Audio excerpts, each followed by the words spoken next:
la magnétothérapie.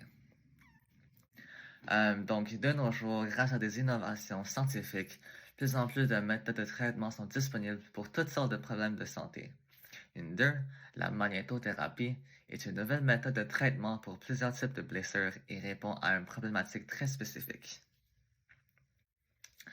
Cette problématique-là, c'est la problématique du traitement non invasif, de la douleur chronique et de l'amélioration de la cicatrisation tissulaire en offrant une alternative au traitement traditionnel. Donc, en fait, ce que ça veut dire ça ici, c'est que ça offre comme une alternative au traitement invasif, donc par exemple des chirurgies ou des aiguilles et tout. Donc c'est une alternative aux traitements qui demandent d'entrer dans les tissus en fait. Son fonctionnement. La magnétothérapie moderne utilise principalement la technologie des champs électromagnétiques, CEMP. Elle fonctionne grâce à des machines qui génèrent des champs magnétiques variables, c'est-à-dire des champs qui peuvent changer d'intensité et de direction rythmiquement. Contrairement aux champs magnétiques stagnants des aimants qui produisent un choc constant, les CEMP créent des impulsions magnétiques qui peuvent mieux entrer dans la peau et les tissus du corps. Le principe de cette technologie repose sur l'induction électromagnétique, en parenthèse, champ magnétique qui bouge peut créer de l'électricité. Lorsque ces champs magnétiques variables pénètrent les tissus du corps humain, ils produisent des courants électriques au niveau cellulaire, ce qui résulte à la formation des microcourants produits dans la surface magnétisée. Donc, en fait, le CMP, ce que c'est en fait une sorte de onde magnétique qui change d'intensité pour que ça pénètre mieux dans la peau, pour créer des courants électriques entre les cellules pour que ça aide aux douleurs chroniques, à la cicatrisation, pour aider les muscles à mieux soulager, puis tout. Son utilité. Selon les données, plusieurs bénéfices surgissent à la pratique de la magnétothérapie. Il stimule l'activité des cellules, améliore la circulation sanguine sur la zone ciblée et aide le processus de génération des tissus, particulièrement au niveau des os.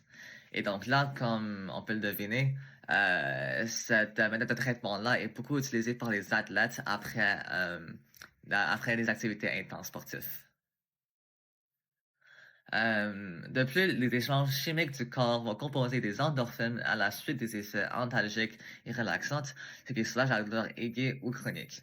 Dépendant de la manière dont on applique les deux rôles d'un aimant, son utilisation apporte aussi des effets anti-inflammatoires et antalgiques, ainsi que le soulagement des muscles.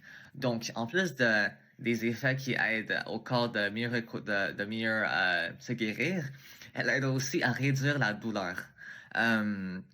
À cause de la production des endorphines la production des endorphines qui arrive après le traitement. Et les endorphines, c'est quelque chose qui est un peu, c'est une sorte de quelque chose qui est chimique, qui se produit dans le cerveau, qui se produit normalement durant des moments de joie. Donc là, quand il se produit, ça aide aussi à un peu repousser la douleur.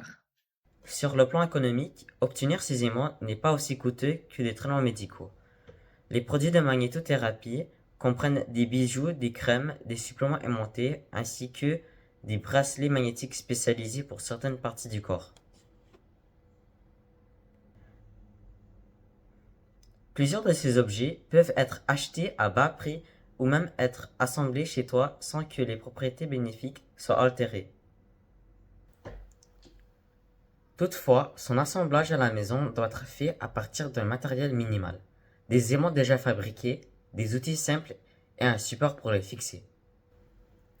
Cependant, dans le domaine social, cette forme de thérapie est considérée comme une pseudo-médecine, c'est-à-dire non conventionnelle. Beaucoup d'articles scientifiques ont été menés, mais le résultat montre que son efficacité n'était pas supérieure à celle d'un placebo.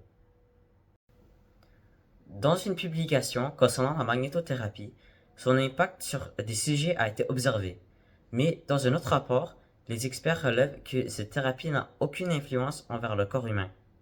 On constate donc qu'il n'y a pas suffisamment de preuves crédibles afin qu'on puisse appliquer réellement la magnétothérapie aux pratiques cliniques d'aujourd'hui. En conclusion, on peut mettre en évidence que la magnétothérapie est une thérapie qui utilise des champs électromagnétiques dans le but d'améliorer certaines fonctions du corps humain. Pourtant, ces avantages économiques positifs s'accompagnent aussi de conséquences sociales négatives.